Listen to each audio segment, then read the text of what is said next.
Rebonjour très chers frères et sœurs, merci de me recevoir chez vous. C'est encore une fois votre frère, le frère Raphaël. J'ai partagé avec vous mon observation qui est personnelle.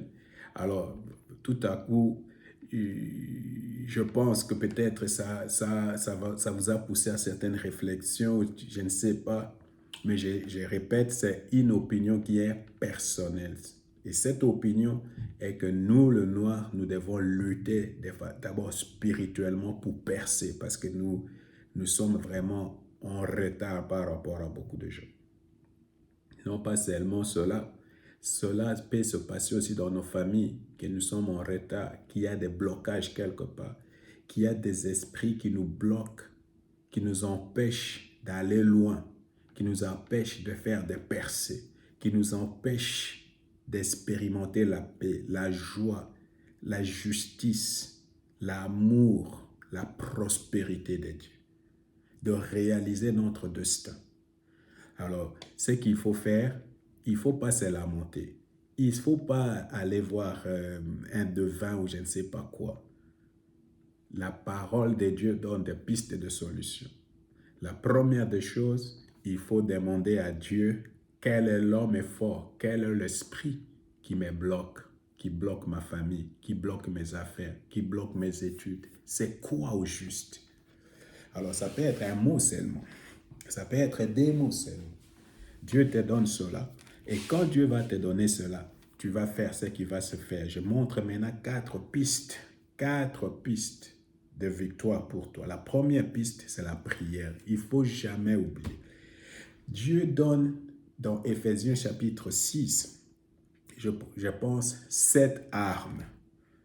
Parmi les 7 armes, 5 armes sont des armes défensives. Par exemple, la foi, par exemple, le casque, par exemple, la ceinture, par exemple, les chaussures, par exemple. Alors, tout ça, ce sont des armes tout simplement pour te protéger.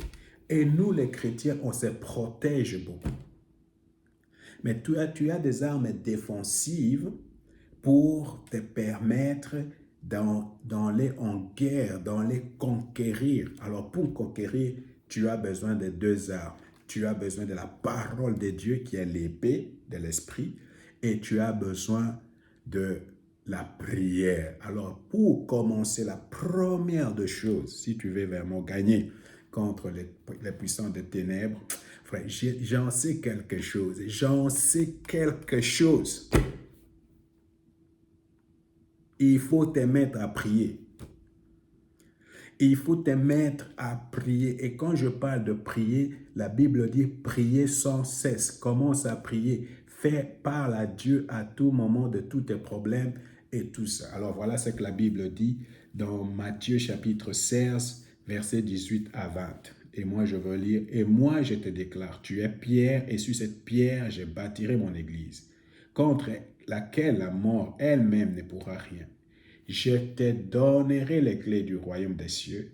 Tout ce que tu interdiras sur la terre sera interdit aux yeux des dieux, et tout ce que tu autoriseras sur la terre sera autorisé aux yeux des dieux.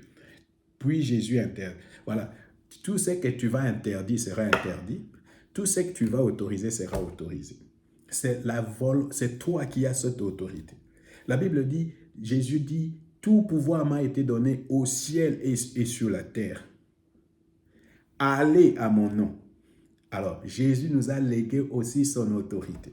Alors, tu as une autorité comme chrétien. Tu as l'autorité d'interdire et tu as l'autorité d'autoriser. Et comment je le fais? Par la prière de lier et la prière de délier. Je peux lier et je peux délier. Alors, c'est ce qu'on a lu dans Matthieu chapitre 12, verset 29. Pour d'abord, il faut identifier l'homme fort et il faut les ligoter. Il faut les lier. Alors, si tu veux avoir la victoire, frère, la première des choses qu'il faut faire, il faut lier. Alors, tu vas dire par exemple quelque chose comme ceci. Si c'est un esprit de maladie, si c'est un esprit de mort, les gens meurent toujours quand ils ont 40 ans, quand ils ont 50 ans. Et toi, tu commences à avoir peur que ça va être le cas avec toi. Alors, la première des choses que tu fais, tu dis, Je ne mourrai pas. Ça, c'est la parole de Dieu. Je dois faire une confession. Je ne mourrai pas, mais je vivrai pour proclamer les œuvres de Jésus-Christ. Tu peux répéter avec moi.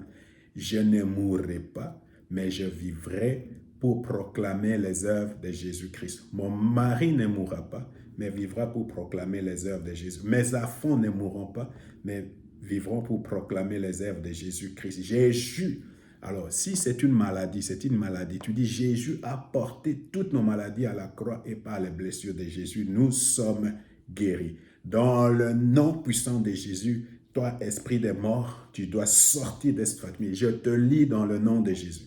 Je te lis au nom de Jésus, toi, esprit des morts, tu dois sortir de cette famille. Tu dois sortir de mes enfants. C'est comme ça que nous lions. C'est là, c'est comme ça. Alors, supposons maintenant, par exemple, il y a les gens qui sont toujours dans la dépression, qui sont dans la folie, ils ont toujours des maladies psychiques. Ça, c'est un signe de malédiction.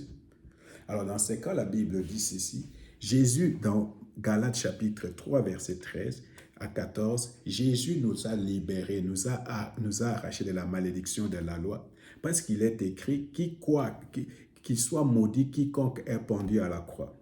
Alors, à partir de ce moment, c'est comme un échange. Jésus est devenu malédiction pour que je sois bénédiction de Dieu. Alors, je dis, au nom de Jésus, toi, esprit de malédiction, toi, esprit de célibat, toi, esprit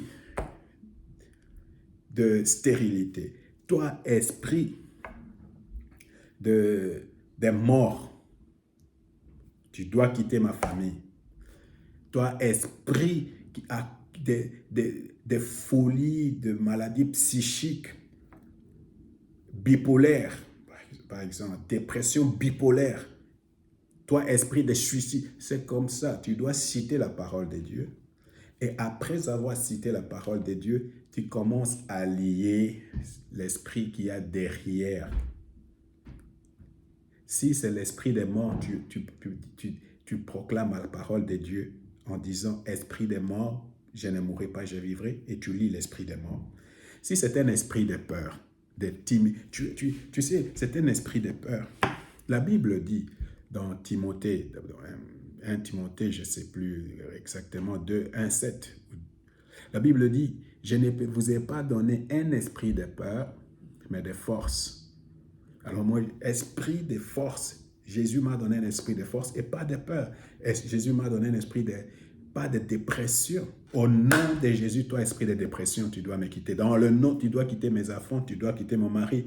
C'est comme ça. Et frère, ne le fais pas une seule fois, 2 fois, 3 fois, 4. Jésus lui-même était tenté jusqu'à 3, 4 fois. Et il a résisté, il a résisté. Crois-moi, un jour, toi-même, tu seras étonné. Ton mari ne mourra pas à 40 ans. Tes enfants ne mourront. Ça va dépasser. Parce que tu as brisé cet esprit-là. Alors, c'est comme ça. La première des choses, il faut utiliser ton autorité d'un chrétien. Il faut lier. Il faut délier. Il faut interdire. Il faut autoriser. C'est toi qui dois le faire, pas quelqu'un d'autre. Que le Seigneur te bénisse.